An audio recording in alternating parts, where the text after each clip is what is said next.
기도하겠습니다. 하나님 아버지, 우리 사랑하는 성도들을 오늘 축복합니다. 주께서 각 사람의 삶의 자리까지 오늘 찾아가셔서 보호하시고 만져주시고 또 안전하게 하시고 건강하게 하실 주님을 기대합니다. 아버지, 오늘도 말씀 앞에 시간을 내어 이 영상을 보는 우리 사랑하는 성도들 축복합니다.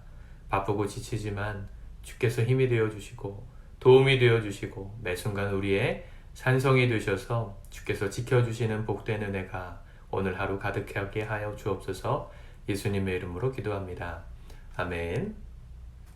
우리 찬송가 288장 찬양하시겠습니다.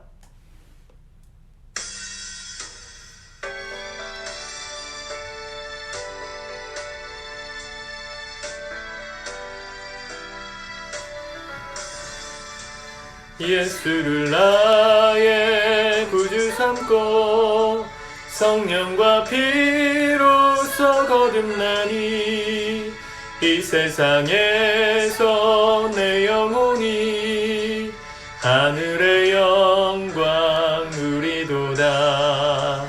이것이 나의 간증이요 이것이 나의 찬송일세. 나 사는 동안 끊임없이 구주를 찬송하리로다. 온전히 주께 맡긴 내 영 사랑의 음성을 듣는 중에 천사들 왕래하는 것과 하늘의 영광 보리로다. 이것이 나의 간증이요 이것이 나의 찬송일세. 나 사는 동안 끊임없이 구주를 찬송하리로다.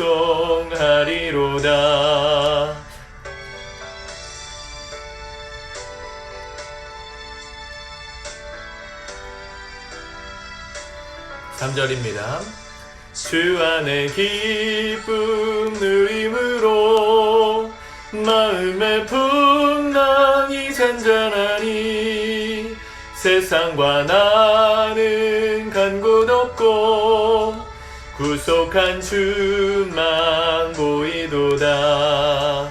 이것이 나의 간증이요 이것이 나의 찬송일세. 나 사는 동안 끊임없이 구주를 찬송하리로다.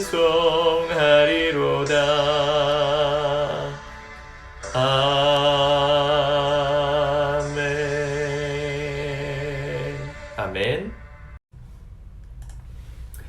우리 하나님의 말씀은 미가서 4장 말씀을 같이 읽고 기도하도록 하겠습니다. 우리 같이 읽겠습니다. 미가서 4장입니다. 시작. 끝날에 이르러는 여호와의 전의 산이 산들의 꼭대기에 굳게 서며 작은 산들 위에 뛰어나고 민족들이 그리로 몰려갈 것이라. 곧 많은 이방 사람들이 가며 이르기를 오라 우리가 여호와의 산에 올라가서 야곱의 하나님의 전에 이르자. 그가 그의 도를 가지고 우리에게 가르치실 것이니라. 우리가 그의 길로 행하리라 하리니 이는 율법이 시온에서부터 나올 것이요 여호와의 말씀이 예루살렘에서부터 나올 것임이라. 그가 많은 민족들 사이의 일을 심판하시며 먼 곳 강한 이방 사람을 판견하시리니 우리가 그 칼을 쳐서 보습을 만들고 창을 쳐서 낫을 만들 것이며 이 나라와 저 나라가 다시는 칼을 들고 서로 차지하지 아니하며 다시는 전쟁을 연습하지 아니하고 각 사람이 자기 포도나무 아래와 자기 무화과 나무 아래에 앉을 것이라. 그들을 두렵게 할 자가 없으리니 이는 만군의 여호와의 입이 이같이 말씀하셨습니다. 만민이 각각 자기의 신의 이름을 의지하여 행하되 오직 우리는 우리 하나님 여호와의 이름을 의지하여 영원히 행하리로다. 여호와께서 말씀하시되 그날에는 내가 저는 자를 모으며 쫓겨난 자와 내가 환난받게 한 자를 모아 발을 저는 자는 남은 백성이 되게 하며 멀리 쫓겨났던 자들이 강한 나라가 되게 하고 나 여호와가 시온산에서 이제부터 영원까지 그들을 다스리리라 하셨나니 너 양떼의 망대요 딸 시온의 산이여 이전 권능 곧 딸 예루살렘의 나라가 내게로 돌아오리라. 이제 내가 어찌하여 부르짖느냐 너희 중에 왕이 없어졌고 내 모사가 죽었으므로 내가 해산하는 여인처럼 고통함이냐 딸 시온이여 해산하는 여인처럼 힘들려 나을지어다. 이제 내가 성읍에서 나가서 들에 거주하며 또 바벨론까지 이르러 거기서 구원을 얻으리니 여호와께서 거기서 너를 내 원수의 손에서 속량하여 내시리라. 이제 많은 이방 사람들이 모여서 너를 치며 이르기를 시온이 더럽게 되며 그것을 우리 눈으로 바라보기를 원하노라 하거니와 그들이 여호와의 뜻을 알지 못하며 그의 계획을 깨닫지 못한 것이라. 여호와께서 곡식단을 타작마당에 모음같이 그들을 모으셨나니 딸 시온이여 일어나서 칠지어다. 내가 내 뿔을 무쇠 같게 하며 내 굽을 놋 같게 하리니 내가 여러 백성을 쳐서 깨뜨릴 것이라. 내가 그들의 탈취물을 구별하여 여호와께 드리며 그들의 재물을 온 땅에 주께 돌리리라. 아멘. 어제까지 심판의 메시지가 선포되었다면 오늘은 회복하실 하나님의 그날을 그 하나님의 날, 그 여호와의 날이라고 보통 구약에는 표현이 되어 있는데 이 The Day죠. The Lord Day. 여호와의 날. 그 끝날에 일어날 회복에 대한 이야기들이 오늘 진행되고 말씀되어집니다. 1절 말씀에 보니까 끝날에 이르러는 그렇게 하나님께서 시온산 어제 말씀에 뭐라 그랬어요? 예루살렘 성전이 갈아엎은 밭이 되고 시온이 그리고 예루살렘 자체가 완전히 무더기가 되고 수풀이 가득한 그런 산이 되게 하리라 망하게 될 것을 말씀하셨는데 그것은 하나님의 심판으로 끝나는 징계가 아니고 회복을 위한 단계였습니다. 그리고 끝날이 되면 회복의 날이 되면 1절에 여호와의 전의 산이 산들의 꼭대기에 굳게 서며 작은 산들 위에 뛰어나고 민족들이 그리로 몰려갈 것이다. 이제 이스라엘과 유다가 망할 겁니다. 하나님 앞에 범죄함으로 나라가 완전히 망해요. 바벨론에 의해서 망하게 될 건데 그 망하게 된 이후에 70년 동안 바벨론으로 끌려가는 이 포로기의 시간이 주어지죠. 포로기 기간이 끝나고 이스라엘 민족이 돌아옵니다. 예루살렘으로 돌아와요. 그와 같은 일들을 주관하시는 그 예언이 오늘 기록되어 있는데 그 민족들이 그리로 다시 본향 땅으로 돌아오면서 하는 말이 뭐라고 할까요? 2절에 곧 많은 이방 사람들이 가며 이르기를 그 땅을 지나가던 많은 이방 사람들이 이스라엘의 회복을 보면서 하나님 앞에 나아가게 될 거라는 겁니다. 뭐라 외치는 겁니까? 오라 우리가 여호와의 산에 올라가서 야곱의 하나님의 전에 이르자. 그가 그의 도를 가지고 우리에게 가르치실 것이라. 우리가 그의 길로 행하리라. 여기 보면 많은 이방 사람들이 그리로 간다 그랬잖아요. 이스라엘 민족은 역사상 70년 뒤에 다시 예루살렘으로 돌아오는 일들이 있었습니다. 이것은 끝날, 그러니까 우리 주님께서 예수님께서 다시 오시게 되는 그날을 상징하는 것인데 그날에 이 여호와의 산에 오르는 사람들이 이방인들도 있을 거라는 것이죠. 요나 말씀에서 우리 보았지만 하나님은 이스라엘만 구원하기를 원하시는 하나님이 아니십니다. 그들을 선민으로 선택하신 건 맞지만 그들을 통해서 이방을 전도하시고 회복시키기를 원하셨어요. 우리까지 오늘 복음이 전파되지 않았습니까? 우린 모든 그리스도인들, 이방인이었던 저와 여러분들 같은 모든 그리스도인들이 그날에 하나님의 산에 오르게 될 거다 하는 얘기가 여호와의 산에 오르자 그가 그의 도를 가지고 우리에게 가르치실 것이니라 우리가 그의 길로 행하리라. 주님 다시 오실 날을 상징합니다. 또 한 가지는 2000년 전에 예수님께서 오셨을 때 예수님께서 공생의 기간 동안 보여주셨던 장면과 겹치기도 해요. 예수님은 주로 무리들을 몰고 다니셨기 때문에 무리들이 따라왔었기 때문에 그 수많은 무리들과 함께 말씀을 나누실 수 없어서 항상 산에 올라가셔서 말씀을 전하셨습니다. 산상수훈이라 그러죠. 산에 수많은 사람들이 올라가서 그가 가르치는 도, 예수님이 가르치시는 도를 듣고 우리가 그의 길로 행하리라. 많은 제자들이 예수님을 믿고 예수님의 제자가 되었던 2000년 전의 일을 상징하기도 합니다. 그러니까 미가 선지자는 지금 이때가 690년, BC 690년이니까 약 700년 뒤에 오실 메시아, 예수님에 대해서도 예언했고 우리가 죽은 우리 세대에 오실지도 모르는 예수님께서 다시 오시는 그 마지막 날을 지금 BC 700년경에 지금부터 한 2700년경 전에 예언했다는 게 참 놀랍지 않습니까? 성경 말씀은요, 살아있는 역사이자 하나님의 말씀이라는 걸 다시 한번 깨닫게 됩니다. 이 찬양으로도 있잖아요, 그죠? 그때가 되면 어떤 일이 벌어질 겁니까? 3절에 그가 많은 민족들 사이에 이를 심판하시며 먼 곳 강한 이방 사람들을 판결하시리니.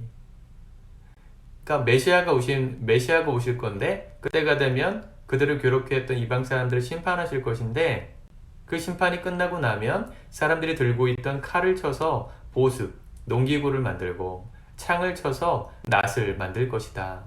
태평성대가 이루어진다는 것이죠. 전쟁은 끝나고, 그래서 서로 칼을 들고 서로 치지 아니하며 다시는 전쟁을 연습하지 아니하리라. 회복된 일들이 일어날 것을 말씀하세요.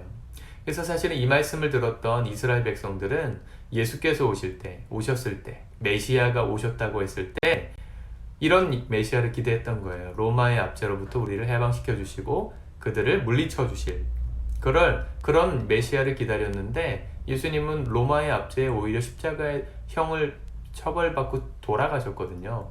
지금도 유대인들이 예수님을 메시아라고 믿지 않는 정통 유대인들이 많은 이유가 여기 있습니다.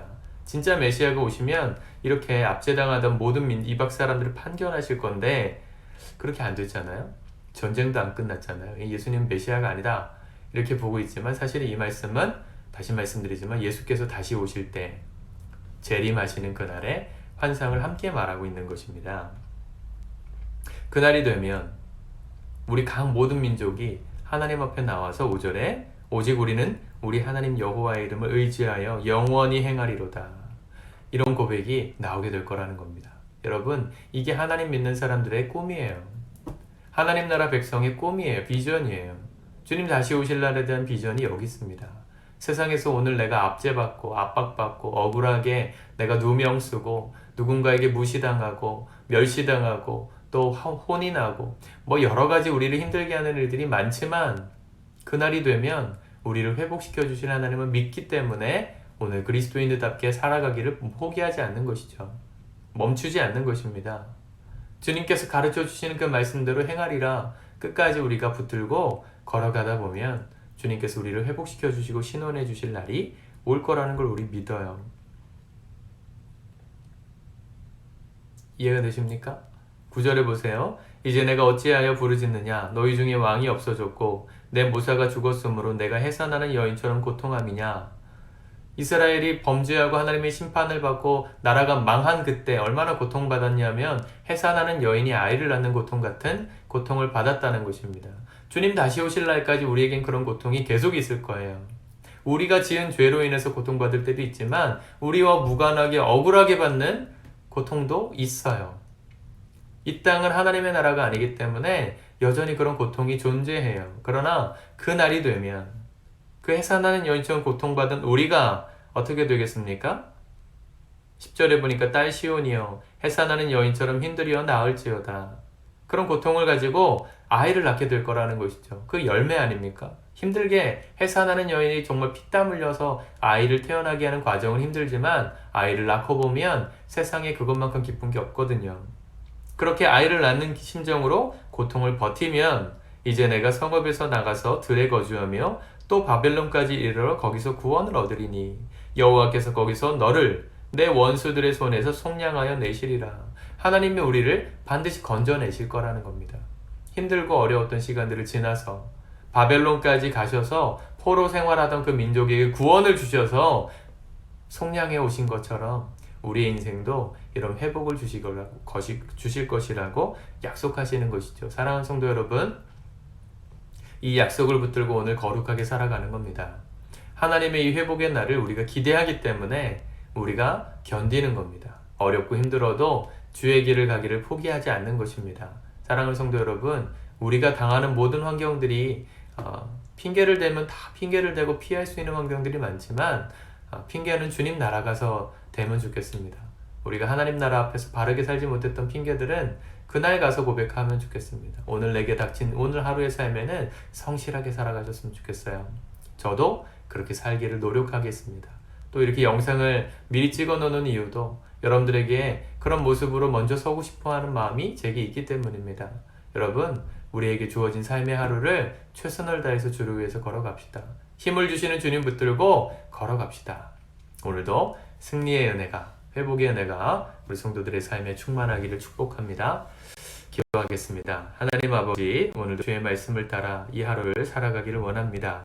주님 기뻐하시는 그 말씀을 듣고 그 길을 따라 행하기를 고백하고 마침내 주께서 우리의 모든 어려움과 해산의 고통 속에서 속량하시는 그날을 기대하면서 오늘 주님 뜻대로 살아가길 힘쓰는 우리 사랑하는 성도들이 되게 도와주시옵소서. 주님을 의지하는 자에게 힘을 주시리라 약속하신 주의 은혜가 가득한 복된 하루가 되게 하여 주시옵소서. 예수님의 이름으로 기도드립니다.